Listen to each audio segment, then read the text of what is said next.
also Abraham gave a tenth part of all, first being translated king of righteousness, and then also king of Salem, meaning king of peace. This king of Salem here, this part is the last half of Jerusalem. Oh, I was wondering. So that's why that is in there. He was the king over the old city of Jerusalem. And that is translated here, king of peace. That's what that means here. Now, so Scott and Shayla saw my absolute train wreck with Jacob Thornton the other night. No. And I was trying to point out to him types, and I don't think I know he is not understanding types. We're going to get into a type here. And so notice he's the king of Salem. This is Jerusalem. King of peace. Do these terms apply to another individual as well? Who is the king of the new Jerusalem? The Christ. spiritual Jerusalem. Yeah. Who is the king of peace? The The Prince true of Peace, king, Christ. the ultimate king, Christ. Okay. So here's where we start to get into a type. So when you see these things, when you read in the Old Testament, you slow down and start thinking, okay, he's the king of Jerusalem, he's the king of peace. Man, that sounds like Jesus, doesn't it? Sounds like Jesus. Without father. Now, this is physically, biologically, meaning he doesn't have, what it means, here's the parallel to it. He's without genealogy. So, this man, Melchizedek, did not have a Jewish genealogy. And so, having neither beginning of days, now, what this means is, I think Melchizedek was a real person. I think he was a type of Christ. I don't think this is applicable in his actual physical life. I think this is referring to his genealogy. So when you go back to the Jewish genealogies, they'll have a beginning and they'll have an end. When you were born, who you were born to, you'll have a surname, son of, which is the term Bar, Simon Bar Jonah. You've read that, right, in the New Testament? So the Bar simply is your surname. It means son of. Simon, son of Jonah.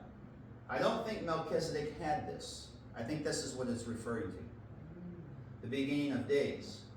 Well, if you apply this in the spiritual realm to the anti-type Melchizedek, did Jesus have beginning of days? He was eternal, right? He's eternal with the Father. So this starts to kind of really, really point to Christ, nor end of life. Well, Jesus didn't have end of life. Melchizedek, since he didn't have a genealogy, he didn't have a beginning as far as his biological existence recorded, nor did he have an end to that biological existence. Well, when you go covenantally, this applies to Christ. So this is really pointing to Christ. But he was made like the Son of God in that respect. He remains a priest continually. So what God was trying to show these folks back then, and what the writer is trying to emphasize, is that this person has a continual priesthood. Now, in verse 4, consider how great this man was, to whom even the patriarch Abraham gave a tenth of the spoils. So we go back to Genesis 14. And Genesis 14 is the background to Melchizedek. And when you read on down, when Abraham defeated the kings and he got Lot back, Melchizedek met him and gave him, basically provided a feast for him. And Abraham gave a tenth of the spoil to Melchizedek.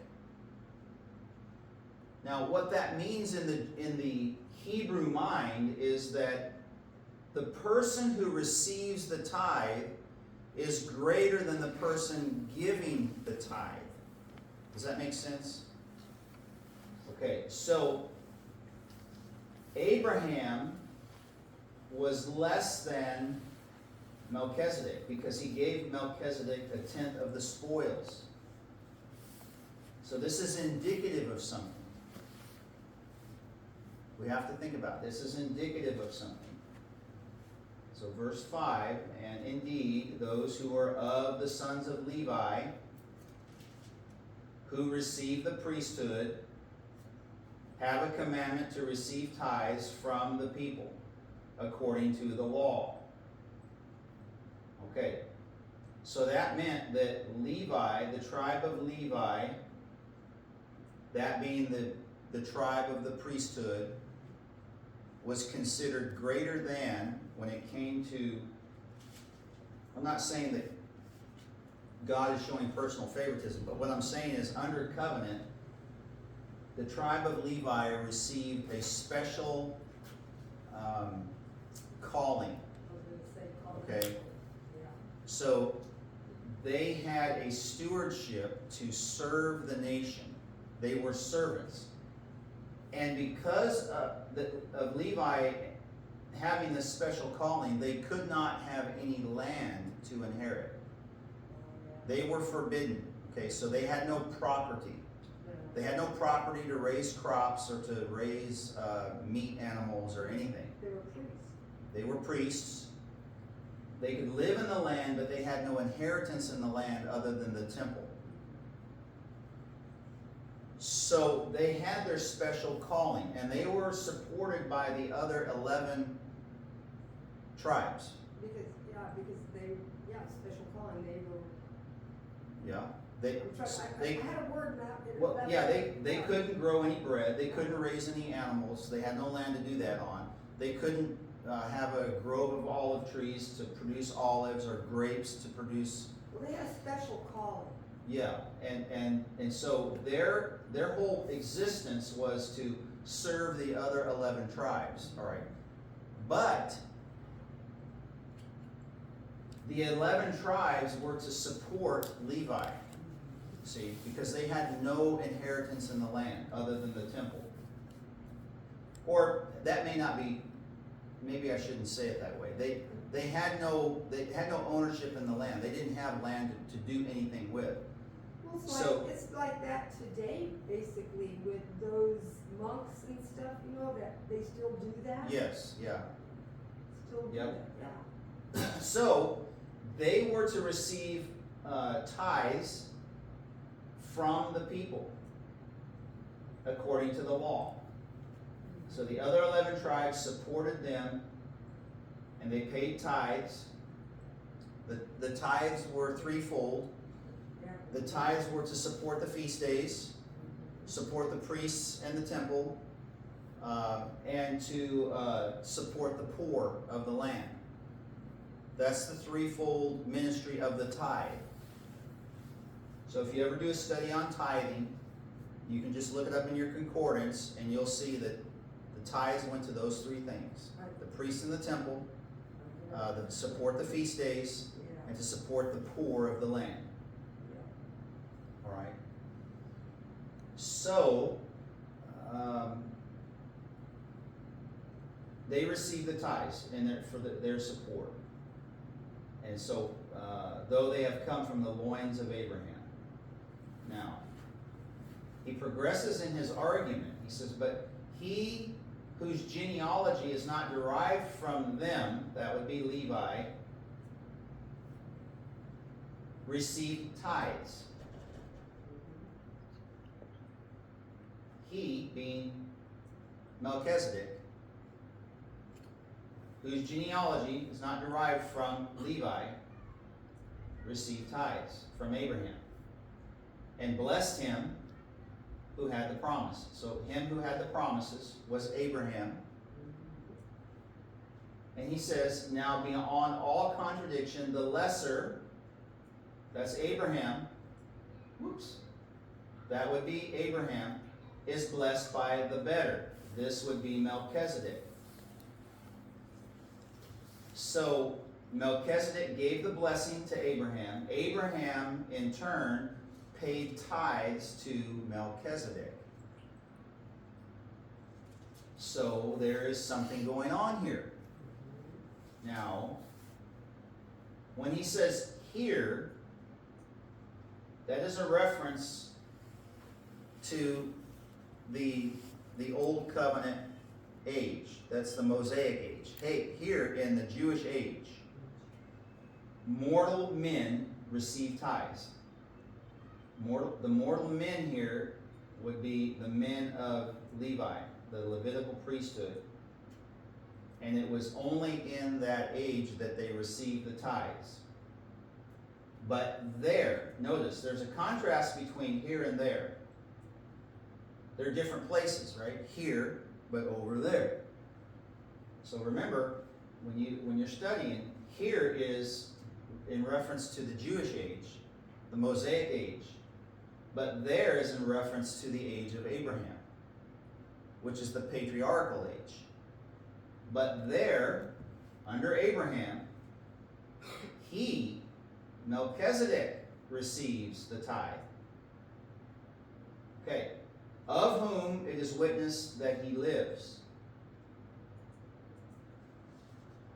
So, even Levi, now he lives on,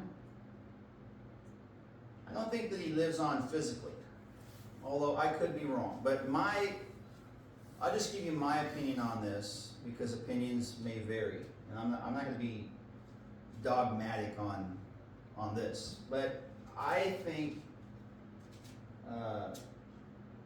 this typifies Christ, and he lives on in Christ, in and through Christ, because Melchizedek was a type. Other people believe, and I wouldn't reject this idea, other people believe that Melchizedek was what's called a Christophany. Have you heard that term, Christophany? Where Jesus appears in the Old Testament before his he's pre-incarnate. He appears in type or in form of another person in the Old Testament. That's called a Christophany. Okay? A lot of people believe that this is a Christophany, where Melchizedek appeared, and that was actually Jesus. It could be. It could be. It makes sense. It does make sense, but I don't necessarily. I kind of waver back and forth. You understand what I mean? Yeah. Exactly. Okay, so makes sense. I wouldn't say it's false doctrine to believe that. I think it's perfectly legitimate. So, nonetheless, it doesn't change the force of this argument. Whether this was a Christophany, that Abraham was actually meeting Christ in some form or fashion, or whether he just typified Christ, he foreshadowed Christ, doesn't change the argument here.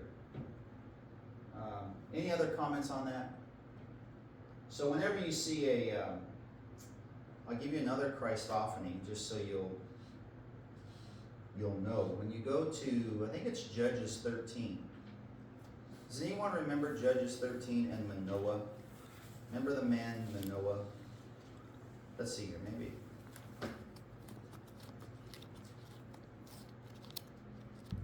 Was it Judges 13? Yeah. Now I believe Judges 13 is a Christophany. Sorry. So let's just read this, and I'll show you. So just start in verse 1. Again, the children of Israel did evil in the sight of the Lord, and the Lord delivered them into the hand of the Philistines for 40 years. Now there was a certain man from Zorah, of the family of the Danites, whose name was Manoah. And his wife was barren and had no children. And the angel, now notice, is it capitalized in your Bible? The angel? Angel. Yeah. So the translators do that with deity. Right. Okay? And so they believe that the angel should be capitalized because they believe it's referring to deity. Right. Does the ESV do that? The Legacy does not. That's The what I have. Legacy does not. Yeah, Okay. yeah, Okay. it just The New says- King James does. The angel of Yahweh is what it says. Okay. So here the angel, now watch, the angel of Yahweh, the Lord, appeared to the woman and said to her, "Indeed now you are barren and have borne no children, but you shall conceive and bear a son. Now therefore please be careful. Do not drink wine or similar drink, and do not eat anything unclean. For behold, you shall conceive and bear a son, and no razor shall come upon his head." So the reason for this is because this is Numbers chapter 5, where they're taking the Nazirite vow from birth. So a Nazirite vow, the Nazirite just simply means separation. That's what it means.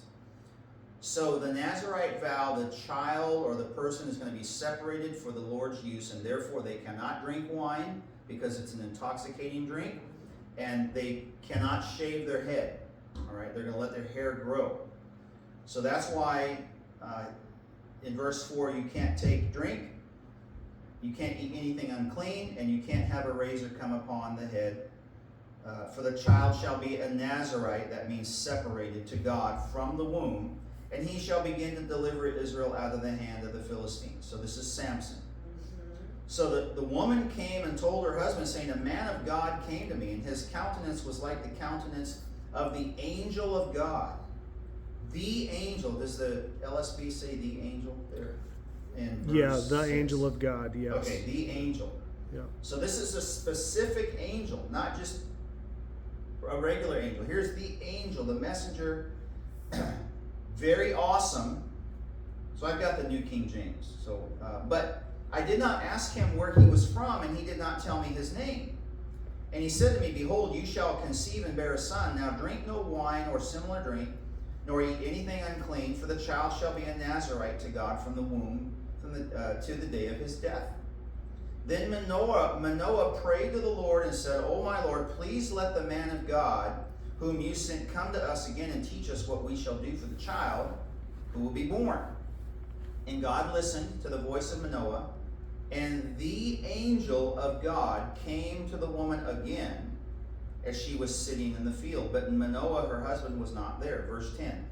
Then the woman ran in haste and told her husband and said to him, "Look, the man who came to me the other day has just now appeared to me." So Manoah arose and followed his wife.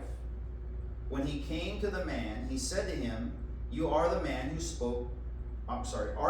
spoke to this woman?" He said, "I am." Manoah said, verse 12, "Now let your words come to pass." So there he's showing his faith. "What will be the boy's rule of life and his work?" So they're inquiring. So the angel, verse 13, the angel of the Lord said to Manoah, "Of all that I said to the woman, let her be careful. She may not eat anything that comes from the vine, nor she can drink wine or similar drink, nor eat anything unclean. All that I have commanded her, let her observe." So here's the parameters. Verse 15, "Then Manoah said to the angel of the Lord, Please let us detain you, that we may prepare a young goat for you. And the angel of the Lord said to Manoah, Though you detain me, I will not eat your food. But if you offer a burnt offering, you must offer it to the Lord." So here, this angel, I think, is Christ. I think this is a Christophany.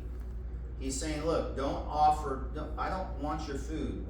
I want you to offer to the Lord. Okay? So he defers it back to God, to give God the glory. Now look at verse 17. "Then Manoah said to the angel of the Lord, What is your name, that when your words come to pass, we may honor you? And the angel of the Lord said to him, Why do you ask my name, seeing it is wonderful?" Stop for a second. Stop for a second. Can I prove to you that this is Jesus? Okay, stay right there, but go to Isaiah chapter 9. Go to Isaiah chapter 9. He said his name is Wonderful. Watch this. Capital W? Huh? Capital W? Let me look here.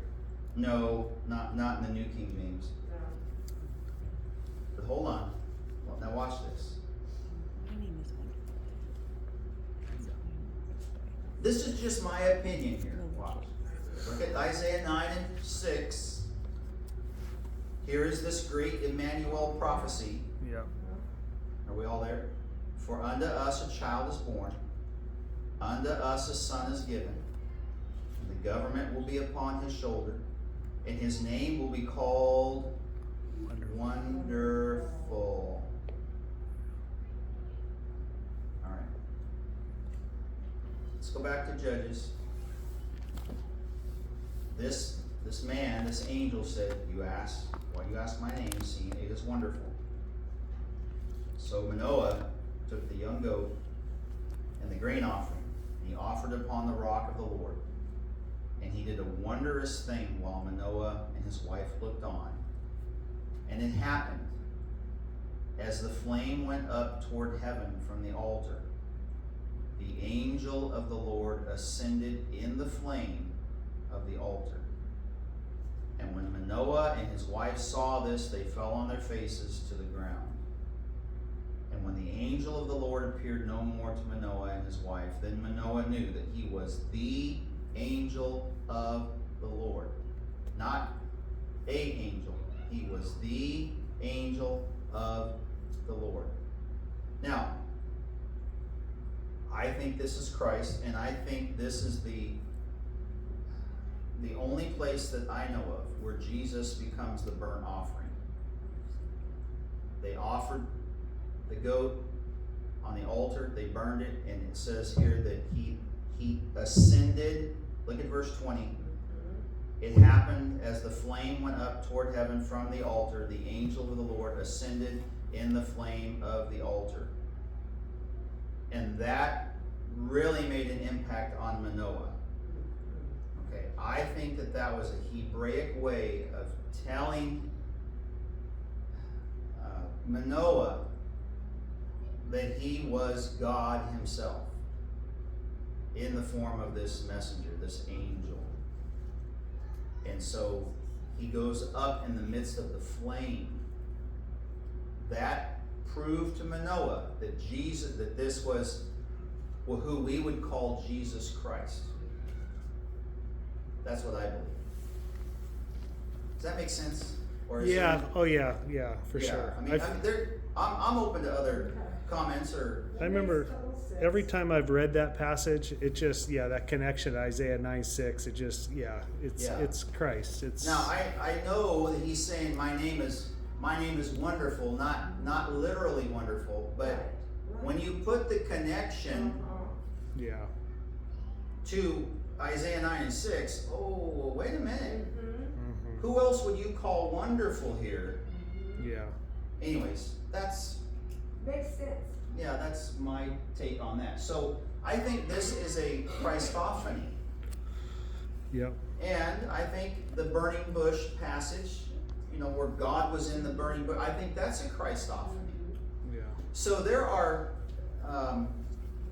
several of these. I think Daniel in the fiery furnace, remember they threw 3 men in, but how many did they see? Yeah. They saw 4. What was that? One like the Son of Man walking in the midst of the fiery flame. I think that was Christ before his bodily form. I think he was there with him. I think that's a Christophany.